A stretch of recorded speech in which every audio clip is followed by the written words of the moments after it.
Bonjour les Jedi et bienvenue sur Star Wars Artefact. Mon nom est Dominique, alias Lord Doom, et aujourd'hui, nous nous penchons sur la vie de la chasseuse de primes, Aurra Sing. Avant d'aller plus loin, n'oubliez pas de vous abonner à la chaîne, de cliquer sur la petite cloche afin de recevoir des notifications, et de liker la vidéo afin de me permettre de poursuivre mon travail. Vous pouvez également me suivre sur Facebook, Instagram et Twitter. Tous les liens sont disponibles dans la description au bas de la vidéo. Aurra Sing était une palétuvienne née d'un père inconnu et d'une mère trop pauvre pour l'élever. Elle était une chasseuse de primes crainte à travers la galaxie et possédait des talents de tireuse d'élite et d'assassin pour toute personne ayant les moyens de la payer. On la reconnaissait facilement grâce à sa peau d'un blanc laiteux et à son antenne comlink intégrée à son crâne. Elle a travaillé à plusieurs reprises avec Jango Fett et elle a déjà été en couple avec Hondo Ohnaka. Sa première apparition remonte à 10 ans avant la guerre des clones. Sing fut alors aperçue sur Tatooine assistant à la course de Pod Racer de la classique de la Boonta Eve. 10 ans plus tard, alors que la guerre des clones faisait rage, elle travaillait en équipe avec un jeune Boba Fett qui cherchait à prendre sa revanche de Mace Windu qui avait tué son père lors de la bataille de Geonosis. Une fois qu'il eut réussi à s'infiltrer à bord du croiseur Endurance de Windu, Boba demanda conseil à Sing sur la manière de le détruire. Cette dernière lui suggéra de faire exploser les réacteurs.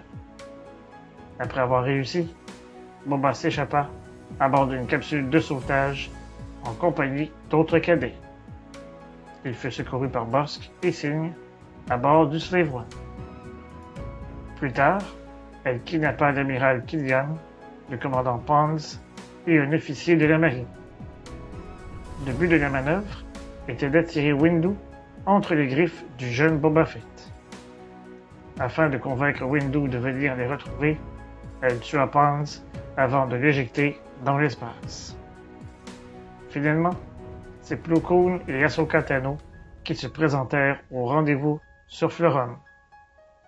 Une bagarre s'ensuivit et Tano partit à la poursuite de Sing. Celle-ci s'échappa à bord du Slave One qui s'écrasa quelques instants plus tard après que Tano eut endommagé une des ailes du vaisseau. Sing fut présumée morte, mais fut en réalité secourue de l'épave par Hondo. Plus tard, Ziro the Hutt embaucha Sing afin d'assassiner la sénatrice Padmé Amidala, qui était responsable de son emprisonnement. Alors que la sénatrice s'apprêtait à faire une conférence, elle infiltra la salle par le conduit d'aération. Une fois en place, et alors qu'elle s'apprêterait à abattre Padmé, elle fut surprise par Ahsoka, qui la força à prendre la fuite. Dans les heures qui suivirent, elle tenta de compléter sa mission, mais, une fois de plus, ses plans furent sabotés par Tano. Environ 10 ans avant la bataille de Yavin, Tobias Beckett accepta une mission de la part de Crimson Dawn, ou l'Aube écarlate, une organisation criminelle dirigée par Dryden Voss. Pendant cette mission, Beckett fut confronté à Sing, ce qui en résulta par la mort de cette dernière. Cette mort fut à la grande satisfaction d'un jeune Lando Calrissian qui lui devait une grosse somme d'argent. Aurra Sing fut une chasseuse de primes qui laissa sa trace à travers une bonne partie de la galaxie. Elle aura collaboré avec de nombreux autres chasseurs de primes tels que Jango Fett, son fils Boba, Bossk, Cad Bane et plusieurs autres. Ses talents de tireuse d'élite et ses aptitudes au combat au corps à corps faisaient d'elle un atout chaque fois que l'équipe devait être montée pour une mission. Que pensez-vous de ce personnage? Dites-le moi dans les commentaires au bas de la vidéo. Je vous donne rendez-vous la semaine prochaine pour une autre revue.